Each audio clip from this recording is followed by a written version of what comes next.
સંચાલિત શિક્ષણ સમિતિના શાસકો જ સરકારના નિયમોને ઘોડીને પી ગયા છે। સરકારની મંજૂરી વિના છેલ્લા 2 મહિનાથી ધોરણ 9ના 6 વર્ગો શરૂ કરી દેવાયા।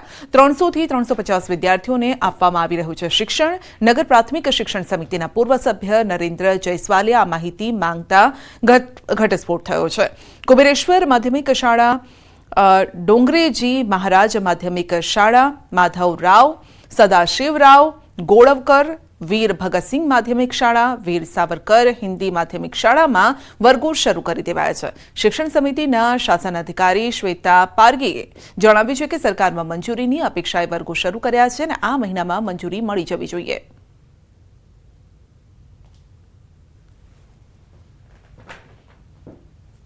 वर्गो नगर प्राथमिक शिक्षण समिति माध्यमिक 9मा धोरण चालू करा है गैरकायदेसर है અને ગેરકાયદેસર ચલાવી લેવામાં ના આવે કે મારી એ સૂચના છે કાં તો સરકાર એમને તાત્કાલિક પરમિશન આપે છે કાં તો વર્ગો તાત્કાલિક અસરથી બંધ કરી દે। ડીઓ ઓફિસના અમે પરામર્શમાં છીએ જ અને મંજૂરી મળી જશે। ગયા વર્ષે પણ અમે આ જ પ્રોસેસને અનુસરેલ હતા। ભણશે ગુજરાત આગળ વધશે ગુજરાતના નારા સારા લાગે છે। સ્માર્ટ શાળાની વાતો પણ થાય છે પરંતુ હકીકત કંઈક અલગ જ છે। દાહોદ જિલ્લાના લીમખેડાની પાલી શાળામાં બાળકો જીવના જોખમે અભ્યાસ કરી રહ્યા છે। શાળામાં ચાલુ અભ્યાસ દરમિયાન છતના પોપડા પડ્યા હતા। બાળકો વર્ગની બહાર હતા અને તેથી સદનસીબે કોઈ દુર્ઘટના સર્જાઈ ન હતી। જો બાળકો ઓરડામાં હોત તો મોટી દુર્ઘટના સર્જાત। શાળામાં 5 થી 6 ઓરડા પણ અતિ જર્જરિત છે। ઓરડાનું નિરીક્ષણ કરી તમામ જર્જરિત ઓરડાને બંધ કરી દેવામાં આવ્યા છે અને હાલ ધોરણ 1 થી 8 માંથી કુલ 6 ઓરડા બંધ કરી દેવાયા છે। 1 થી 8 ધોરણના વિદ્યાર્થીઓ માત્ર 3 જ ઓરડામાં અભ્યાસ કરવા મજબૂર છે। તાલુકા પ્રાથમિક શિક્ષણાધિકારીને તપાસના ઓર્ડર પણ આપવામાં આવ્યા છે। શાળા સમારકામ અંગે કામગીરી શરૂ કરાશે।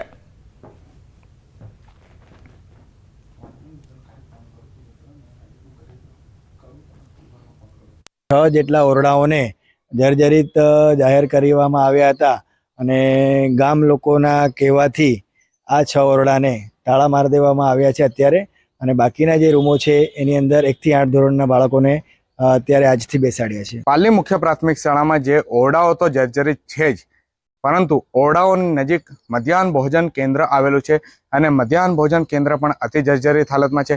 આપ જે અત્યારે આ દ્રશ્યોમાં જોઈ રહ્યા છો જે મધ્યાહન ભોજન છે અંદર જમવાનું બની રહ્યું છે। નાના નાના ભૂલકાઓ છે એમને જમવાનું અહીંથી પીરસવામાં આવે છે અને હાલ જે આપ ઉપરના દ્રશ્યો જોઈ રહ્યા છો ઉપરના દ્રશ્યોમાં આપને નજરે પડશે કે એક જે બ્લુ કલરની તાટપત્રી બાંધેલી છે। તાટપત્રી જે આમ કરીને બાંધવામાં આવી છે કે ઉપર પણ જે જર્જરિત હાલતમાં છે અને પાણી ટપકે છે જેના કારણે રસોઈ બનાવવામાં તકલીફ પડતી હોય છે। તેના કારણે જે આ તાટપત્રી બાંધવામાં આવી છે પરંતુ કહી શકાય કે અત્યારે જે દાહોદ જિલ્લાના લીમખેડા વિસ્તારમાં પાલી મુખ્ય પ્રાથમિક શાળા આવેલી છે તેના જે જર્જરિત ઓરડાઓ પણ છે અને મધ્યાહન ભોજન કેન્દ્રમાં પણ જે આ ઓરડાઓ જર્જરિત છે ત્યારે આ ઓરડાઓ ક્યારે નવા બનશે, આ મધ્યાહન ભોજન ક્યારે નવું બનશે અને ક્યારે નવા બાળકોને નવા ઓરડામાં બેસીને સારો અભ્યાસ મળશે તે તો અત્યારે જોવું રહ્યું। સૌરભ ગેહલોત, ન્યૂઝ 18 ગુજરાતી, દાહોદ। બોટાદ જિલ્લા એઆરટીઓ કચેરીમાં અનઅધિકૃત વ્યક્તિ માટે કલેક્ટર દ્વારા પ્રવેશ બંધી કરતું જાહેરનામું બહાર પડાયું છે। હવે એઆરટીઓ માત્ર અરજદાર જ તેમજ અન્ય કામકાજ અર્થે આવનાર વ્યક્તિને જ પ્રવેશ આપશે। કચેરીના મુખ્ય પ્રવેશ દ્વાર પર બોડી વોર્ન કેમેરા સાથે સજ્જ કર્મચારી દ્વારા તપાસ બાદ કચેરીમાં પ્રવેશ મળશે। અનઅધિકૃત વ્યક્તિઓ દ્વારા અરજદારોને ગેરમાર્ગે દોરતા અટકાવવા નિર્ણય લેવાયો છે તેવું અધિકારીએ કહ્યું।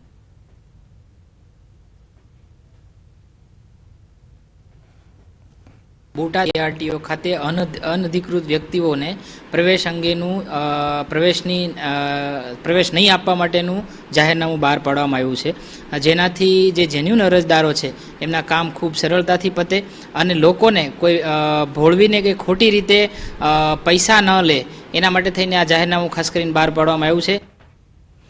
જર્જરિત કેનાલે ગીર સોમનાથના એક ગામની હાલત બગાડી નાખી છે। સૌની ગામ નજીકથી પસાર થતી કેનાલ જર્જરિત હોવાના કારણે છેલ્લા 8 વર્ષથી પાણી લીકેજ થાય છે અને આસપાસની 100 વીઘા જમીનમાં ખેડૂતો પાક લઈ શકતા નથી। રસ્તામાં નદીની જેમ પાણી વહેતા સ્થાનિકો પણ પરેશાન થાય છે। લાંબા સમય સુધી પાણી વહેવાથી આસપાસના 50થી વધુ ખેડૂતોની આ સમસ્યા છે અને લોકો પરેશાન થઈ રહ્યા છે। અહીં મોટાભાગે મગફળી અને સોયાબીન સહિતની ખેતી લેવાય છે। જે કેનાલનું પાણી છે એ ચોમાસા દરમિયાન સતત ચાલુ રહે અને આખા 2.5 કિલોમીટરના રસ્તામાં પાણી ભરાયેલું રહે અને ભરાયા પછી છે ને ખેતરોમાં બધાયના જાય છે, એટલે અંદાજિત 100 વીઘા જેટલી જમીન છે ને એનો પાક નિષ્ફળ થાય. અને આ રસ્તામાં સતત પાણી કેનાલનું આવવાને કારણે ફેલ છે રસ્તો, અને વારંવાર રજૂઆત કરવા છતાં કેનાલ ખાતાએ કોઈ જાતનું આમાં કામગીરી કરી નથી. અને પાકમાં વાત કરીએ તો મગફળી અને સોયાબીનના પાકમાં સતત નુકસાન વહી રહ્યું છે, કારણ કે પાણી એટલું આવે છે એના હિસાબે અહીંથી જવા આવવામાં પણ તકલીફ થાય છે. કોઈ મેડિકલની કોઈ પણ જરૂરિયાત પડી હોય તો અહીંથી નીકળવું બહુ કઠણ પડે છે ખેડૂત. જંગલમાં સારણનું પાણી આવે છે ને, જંગલમાં થઈને સીધો અહીંયા જ આવે છે પાણી, એટલે અમારો પાક દર વર્ષે નિષ્ફળ, કારણ કે સતત ચાલુ રહે પાણી, ને એના લીધે આ પાક આખો નિષ્ફળ જાય છે. બ્રેક પર જતા પહેલા નજર કરીશું ટોપ 3 હેડલાઇન્સ પર. સરદાર સરોવર ડેમની સપાટી 129.11 મીટરે પહોંચી. ઓલિમ્પિકમાં નીરજ ચોપરાએ જીત્યો સિલ્વર મેડલ. અમદાવાદમાં નરોડા પાટિયા પાસે ભિક્ષા માંગતો બાંગ્લાદેશી ઝડપાયો.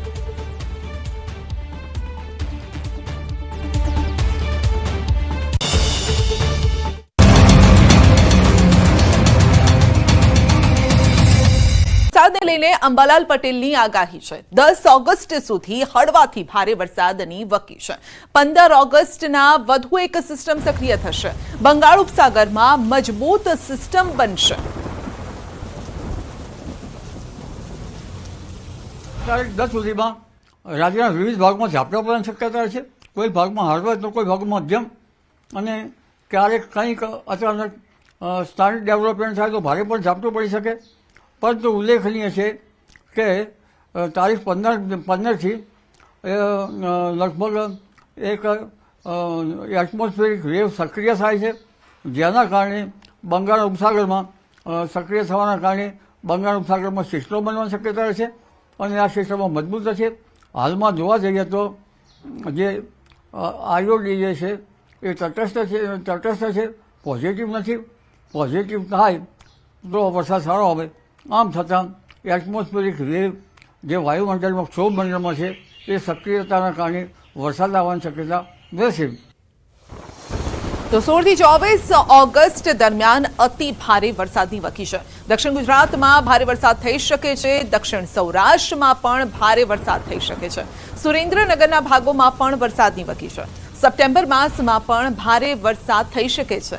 10 ઓક્ટોબર આસપાસમાં પણ વરસાદની વકી છે.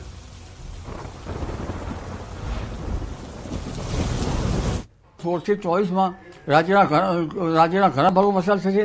દેશ સહિત રાજ્યના ભાગોમાં ભારેથી અતિભારે વરસાદ થવાની શક્યતા રહેશે, જેમાં આહવા, ડાંગ, વલસાડના ભાગોમાં ભારેથી અતિભારે વરસાદ થશે.